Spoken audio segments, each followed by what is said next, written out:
The Home Secretary won't be happy. Remember this immigration claim. For every additional 100 immigrants, they estimated that 23 British workers would not be employed. Now it turns out to be wrong. Our policy editor has a Newsnight exclusive. Cameron's team are still keeping it hidden. Apparently this... It is our ambition to be one of the most transparent governments in the world, open about what we do and, crucially, about what we spend. doesn't apply when it comes to immigration.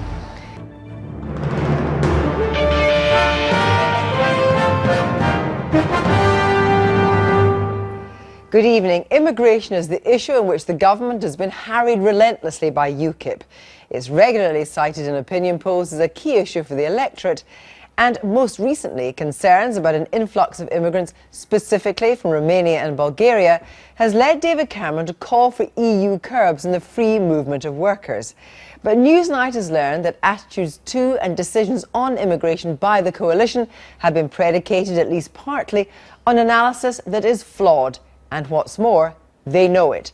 Our policy editor, Chris Kukisia. Chris, what have you discovered? Well, it turns out that Downing Street has been suppressing a very important new piece of civil service research. What this all relates to is a relationship between immigration on one hand and unemployment among British people on the other. Theresa May is very fond of making a strong relationship between the two, but this new research shows that the relationship is very, very weak, and that the effect of the extra unemployment caused by immigration is actually very, very small.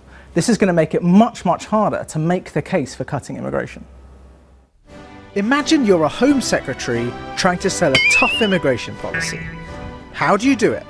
Well, you need a killer fact. So we asked the Migration Advisory Committee to look at the effects of immigration on jobs, and their conclusions were stark. For every additional 100 immigrants, they estimated that 23 British workers would not be employed.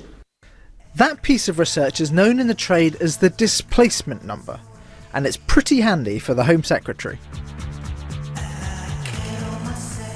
It's hard to make a strong case for cutting immigration on purely economic grounds, and a lot of people oppose immigration restrictions.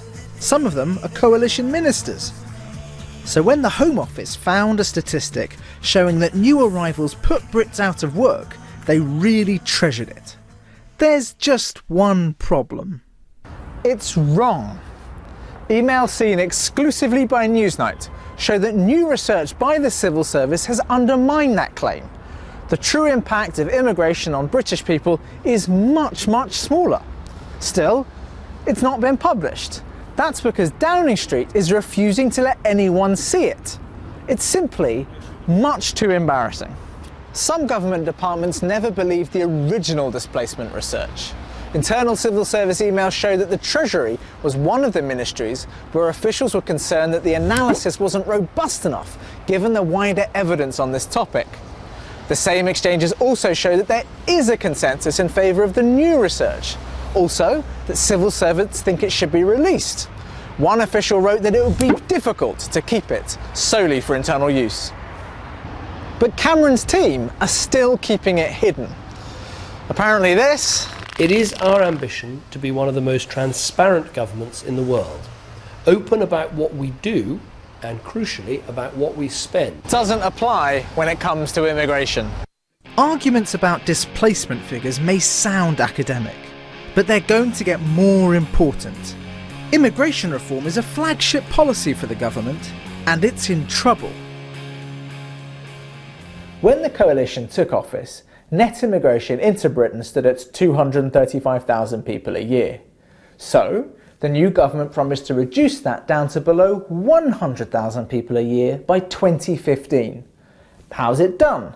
Well, it had some early successes. It did manage to reduce the net inflow fairly substantially. However, the latest statistics show that it's rising again.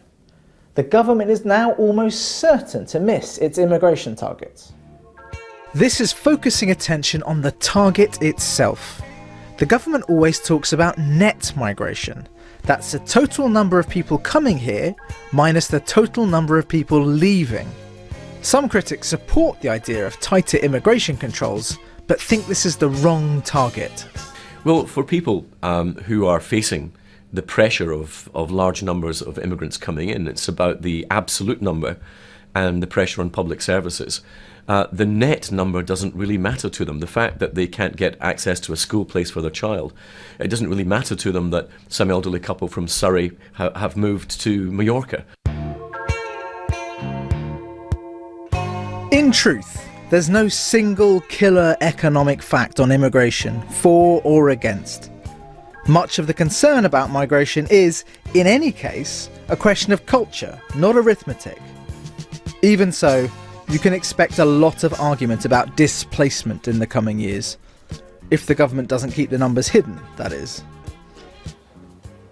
Well, that was Chris Cook. Well, I'm joined now by the Liberal Democrat MP Julian Huppert, who sits in the Home Affairs Select Committee, and by the Conservative MP Stephen Barclay. First of all, Julian Huppert, the government of which you are a part would appear to be sitting in data that shows that immigration is not so much of a problem, and you're part of that government. Well, I knew nothing about this until today, and I think it's obvious that this report should be published as quickly as possible. We should be making decisions based on the best available data. The best available data shows that we benefit economically very substantially from immigration, whether it's in terms of fiscal payments, people pay more in than they take out in benefits, whether it's the changes that we're now seeing here, or whether it's in terms of employment. We know from the Centre of Entrepreneurs that foreign-born entrepreneurs employ 1.16 million people in this country. That's fantastic. Stephen Barclay, you heard your leader say there that we aim to be one of the most transparent governments in the world. Well, clearly that's not the case. It is the case. It's the government that commissioned this report. This was an area where there was very little data. And since November. Merely a matter of weeks, and the data is evolving. I think that's 4 months in my books. Well, the data is evolving. Let me give you an example. Just 2 weeks ago, the Permanent Secretary of the Home Office was in my constituency looking at data on the impacts of migration in communities such as the Cambridgeshire Fens. So it is right that officials are looking at the accuracy of the data, but the idea that the government is not being transparent when they themselves have commissioned this report is a nonsense. Of course, the Home Office have handed it to Downing Street, and Downing Street is not doing anything with it, and it shows that the impact on unemployment and employment in this country through immigration is minimal. It is quite different to what Theresa May has most recently been saying. Well, it's patently not true that the impact is minimal. If you take constituencies so you dispute like the civil servants' figures? Well, we need to look at the academic research. No, but it's civil servants. Well, we need to look at those figures. But the fact that the civil servants themselves are still refining that data, they're still looking at constituencies like mine. If one looks at data, for example, from the e-borders technology, we know it's very inaccurate at measuring the localised impact. So it's right that the data is further refined. You don't think there's any need to change immigration policy? Well, of course, one looks at the data as it evolves. But what I am saying is that the idea that the impacts on constituencies like mine in the Cambridgeshire Fens, where there's a big impact on public services, on housing, on wage deflation, on many issues, is one that should not be ignored. So essentially it's exactly what Chris Cook said. You can argue over the figures. It's a cultural issue, and it's a cultural issue for Stephen. Yeah, I mean, there is a disagreement about all of this, and there's no doubt there are some problems which come with immigration. You do have to provide support for school places, for housing, for all of that. But overall, we benefit socially, we benefit culturally, and we benefit financially. We do need to do more to crank down on people who don't pay the national minimum wage, and Vince Cable's tightened that up, because there are issues around that. The Home Office, we understand, civil servants seem to believe that the biz civil servants are much more pro-immigration, which obviously they're taking a position from their leader, Vince Cable.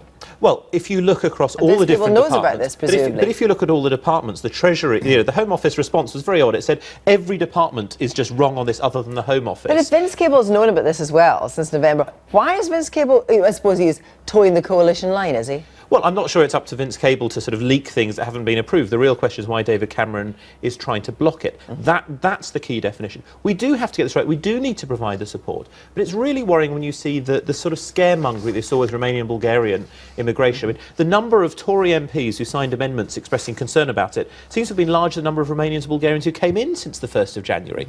We have to have the right figures so we can make the right decisions so that we get the best people here to help our economy. Julian, if you want to go into the next election calling for a significant increase in immigration, then I'm sure the British people will give you a very clear message. What is patently clear in constituencies like mine is there has been a very heavy impact, localised impact from what is a national policy. And it's right that the government has commissioned research on that. So far from there being a lack of transparency, the government's commended for doing the research, but the point is that work is still ongoing. No, this research is finished. It has been from the Home Office to Downing Street since November. It's not an ongoing. This is new research which shows that the figures that Theresa May was talking about, increasingly about displacement, are wrong. So therefore, do you think the government should publish these figures? Well, the government should publish the figures of research when it's accurate, and it's for them to determine when that is. So, wait a minute, you keep saying the research when it's accurate. This is research by their civil servants. So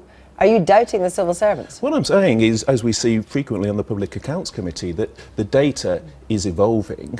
What we saw in my own constituency 2 weeks ago was that data, for example, from the census data from the e-borders software, is still going through further work. So it's right that the research, as and when it's ready, is published. But the point is that it's the government themselves who have commissioned this research, because the last government's data was woefully What do you want the government to do with this research? I mean, it's obvious that the government should publish it. The data will always change. The economy will continue to move. You will never catch up. What you do have to do is to have exit checks. It is disgraceful. This country has no idea of who comes into the country and who goes out of the country. That has to be sorted out. Getting the Home Office to run its processes properly would provide a lot of reassurance. And I would like to see people coming here who will contribute to our economy, students who will pay fees. We should clamp down on abuse. We should clamp down on all of that. This is why the government's introduced the immigration bill. It's taking measures under the anti-slavery bill to tackle these areas. Thank you both very much indeed.